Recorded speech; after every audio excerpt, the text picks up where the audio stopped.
Last time on Kakumei, Gohan is MIA in his mission with the Pride Troopers. Goten and Trunks are finally making progress with Whis. Pan joins Piccolo and the other Namekians to do her part, and Hit turned Frost into a tripod. On Sadala, Vegeta is finally able to completely turn around the attitude of all his fellow Saiyans. That is, for those who wanted to undergo his training, even practicing their transformations in secret, as to not anger King Sadala. Today, we continue their story, as well as finally get to see what Yamcha, Krillin, and Tien are up to with the trio D-Danger. This is part 13 of an ongoing series and was created by Darkows, poissonlabo, and reenko. Support them and catch up fully using the links below. On Sadala, a battle-worn Vegeta is seen gazing into the sky. Below, the native Saiyans, all exhausted.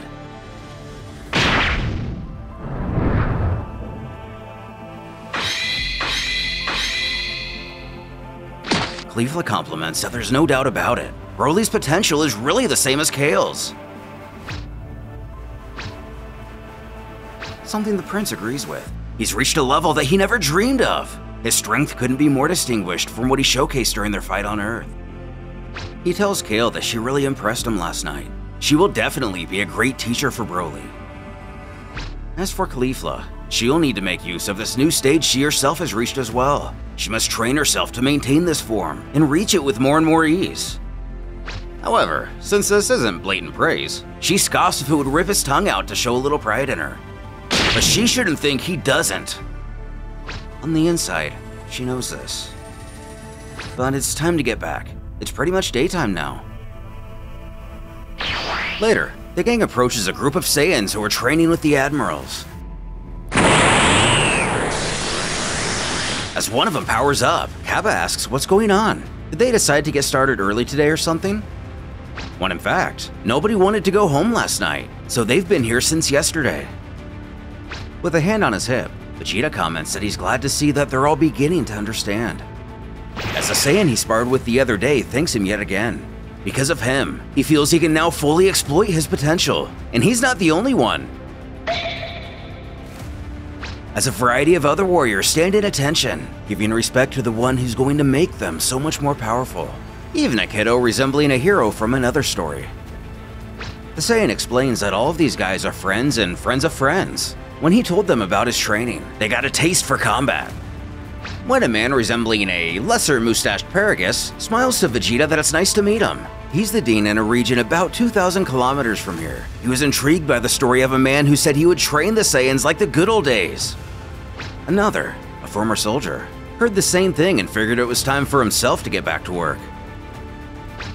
Although a bit quiet at first.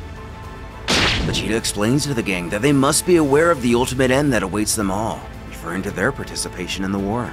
If he's to train them all as well, they have to be aware of the risk that comes with it. Logically, they have no choice. If they don't fight, nobody will fight for them. If they have to die, they may as well fight to the end. After all, nobody is ever truly ready. And this is all the prince needs to hear. He figures it's about time they came around. Uttering his name for the first time in a while, Vegeta thinks out to Kakarot. They may very well win this war.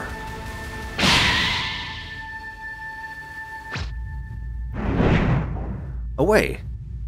Sporting an awkward face, Bulma has to admit that as they've got to know each other, she herself has divulged a lot about her own children, but she never says anything about hers. And panning to what I at first thought was Kale dolled to the max, this mystery lady replies that Bulma already knows the most important thing about her kids. Peppino, her son, is the same age as Trunks, at least the one not from the future, who herself has to laugh at the confusion time travel causes, but she thinks they would get along just fine. Her friend assures that as crazy as it all seems, she believes her. After all, there are many unbelievable things happening lately. Learning this woman's name is Rapini, Bulma questions if her husband would ever consider training with Vegeta. They've been palling around for an entire week now, but she doesn't think she's ever even seen him. And this causes Rapini to bellow out with laughter. Her husband fighting? She'd like to see that. Which is quite strange. A Saiyan who doesn't like battle? There's a first time for everything. However, this man isn't a Saiyan, but a Tuffle. Worth noting that aesthetically, the Tuffles typically don't resemble Baby from Dragon Ball GT or Kamen and Orin from Heroes. At least these Tuffles don't. and appear much more human-looking. But Bulma finds this interesting. Back home, they've long since been wiped out. They still exist here?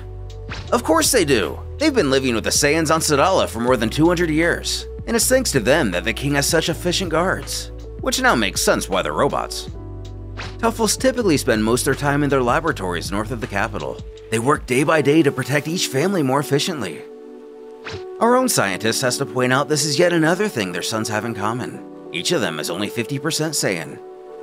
Because Peppino isn't entirely a Saiyan. He has the intelligence and creativity of his father, and the strength of his mother's people. He's a truly brilliant child. And she's not merely gushing on because she's his mom. Any way it may be, Bulma hopes she'll be able to introduce her to both her husband and child. Rapini appreciates the kindness and would like that. And probably with ulterior motives, Bulma shoots a sly look and inquires if it would be possible for her to visit the Tuffle labs. Which under normal circumstances, it would be very difficult to gain entry, even with a permit. But she's in luck. She's in the presence of a great woman who has a great husband, who happens to be coming home tomorrow. So it's entirely possible he just may happen to agree to take them both there. Beaming! This means she could go as soon as tomorrow? And that's the case. As Bulma makes us begin to question her platonic faculties, she shouts for Rapini to get in her arms. They're about to revolutionize Sadalian technology. The native, however, warns for her to be ready. She's about to see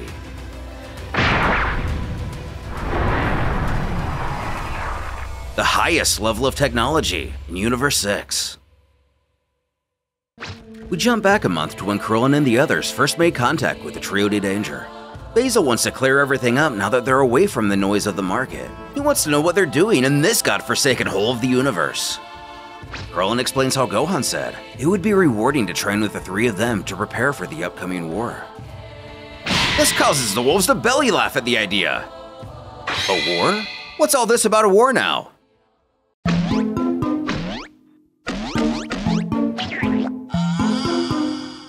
As our heroes look back at each other dumbfounded, Tien tells how the Grand Prix sent a message out to every universe. Do they simply not remember? A message? What message? Growing blue in the face. This means that his message must have been stopped by the clouds which cover this planet. Kind of like trying to watch satellite TV on a stormy day. Causing Yamcha to question if this means there are thousands of planets who don't even know about the war because of problems like this. Focusing on one problem at a time, Krillin figures he'll just have to explain everything. Moments later, the Trio de Danger quickly come around to the idea of some training.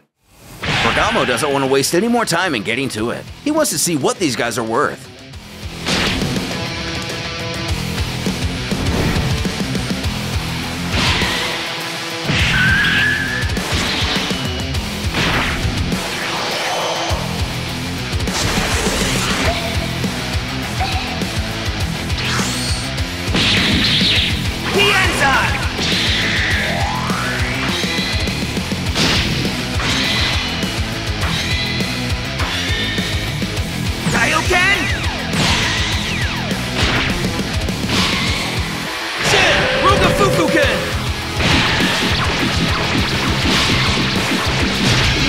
Throwing?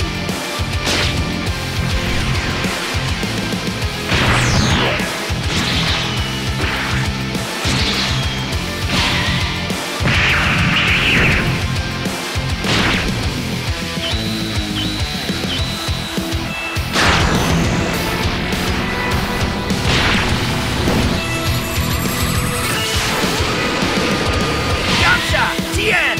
Remember why we're here! We are here to transcend our limits. Let's show Goku that all those years spent with them have served us well.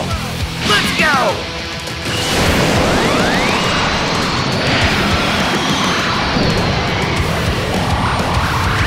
Though seeming to hold their own, Lavender admits he didn't think they'd be so promising. Basil adds that the two bald ones weren't this effective in the Tournament of Power. He doesn't understand why though. But the former thinks he has an idea. These three are like the three of them. Their real strength comes from their collaboration. Separated, their lack of individual power is all the more glaring. Ready, guys?